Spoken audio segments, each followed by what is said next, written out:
Hi, I'm Brooke Atterbury. I'm the Communications and Marketing Coordinator for the town of Breckenridge.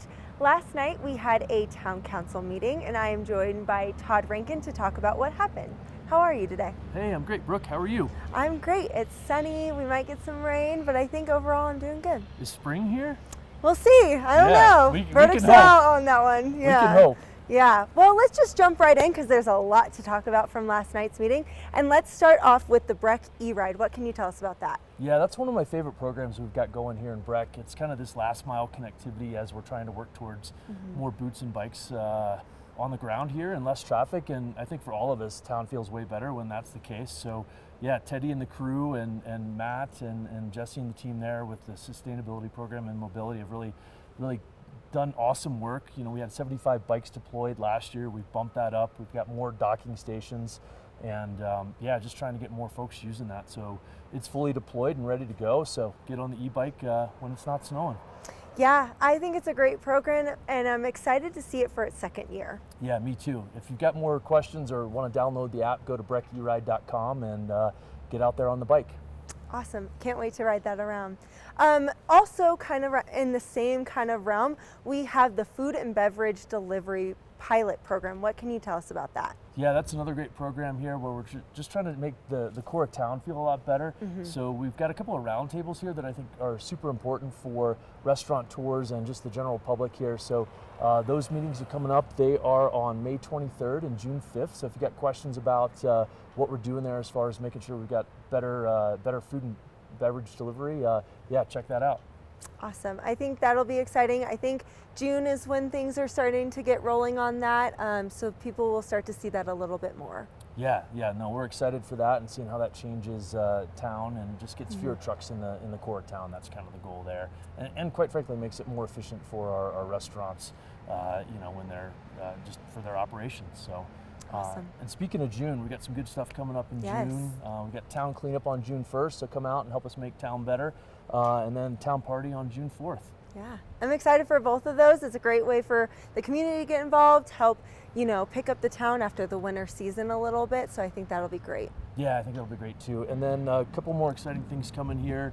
Legislatively, we've got a bunch of solar panels going on the Soul Center. So we worked on some of that legislation yesterday, and yeah, excited just to kind of continue to meet our sustainability goals. Yeah, that's another great program. I know solar panels we're trying to get those on like every of our buildings, and you know, renewable energy and all that kind of stuff. So I think that's a great program. Yeah, it is for sure, and it's, you know, it's probably the most efficient way to deploy solar panels and not taking up, you know, this valuable land we've got here in the valley floor.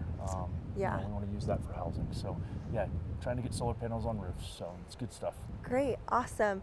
Well, sorry, I forgot what the next one was, and my sticky note is all the way down there. Yeah, we've got a couple more things coming that we're working on. So stay tuned for some more work on infant care in our community. You know, I think for all the council members, just making sure, you know, our working staff have the ability to have childcare, and so you know, we're looking at a couple of things there to make sure we got extra capacity, especially as we've got, you know, new housing projects coming online like the stables. We're working on the runway project, so that's, you know, typically what we see is an increased demand in childcare, so we're trying to get ahead of that. So stay tuned for that.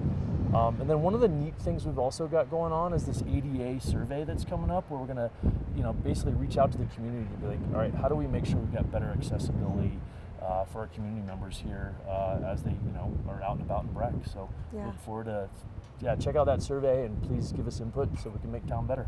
And I think we will have some people at town party, maybe town cleanup, one of those events, doing some survey, like talking to people, trying to get a little bit more of that community input on our ADA stuff. Yeah, I've seen that as well, and yeah, I think that's a great opportunity to get out there and have your voice heard. So please contribute. Yes, exactly. And now, lastly, do you want to end on Cucumber Gulch? What can you tell us about that? Yeah, one of the gems here in town, and you know, we've been working hard to try and make sure that you know, we protect. It's an interesting balance. We want to protect, but also create accessibility to this beautiful zone that we've got up there towards Peak 8. So a couple of things we've been worked on here from BOSAC, and the recommendation that was unanimously approved by council was that there's this uplands that we're gonna reroute some trails to kind of protect the habitat there and the wetland zone and make sure we've got good hydrology and water flow.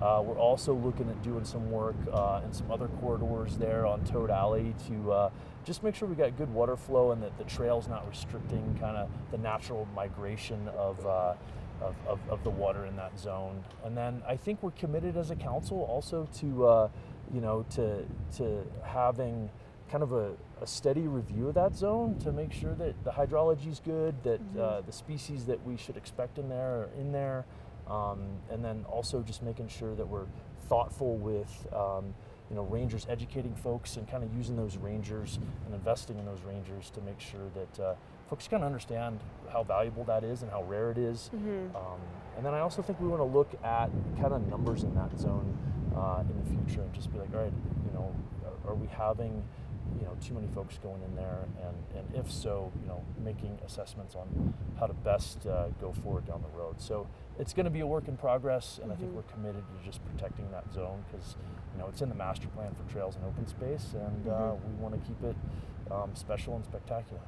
Yeah, and I know Open Space has worked so hardly on that. I mean, I know that they had their community meeting on Cucumber Gulch and all that kind of stuff. So I know they're working really hard to make this work for the community. Yeah, a big thanks, I think, here to wrap up to the Open Space staff for all that work, and certainly the consultants that have been working on that for over a decade now, kind of evaluating what's going on. And a big thanks to the community members that came out to contribute to that. We had a full room there, and it's great having engagement from the community and staff and just really good work there to it's what makes Breck special. So a big thanks to everybody for the hard work there. Yeah, awesome. And they also have their open house coming up on May 20th. Yeah, so Monday night 5 to 7 at the Breck Nordic Center. Please come out and see all the great work that's coming, and just support the Open Space and Trail staff, and and have your voice heard. So please come Monday night. Yeah, well, I can't wait for that, and thank you so much for your time, and thank you guys for watching.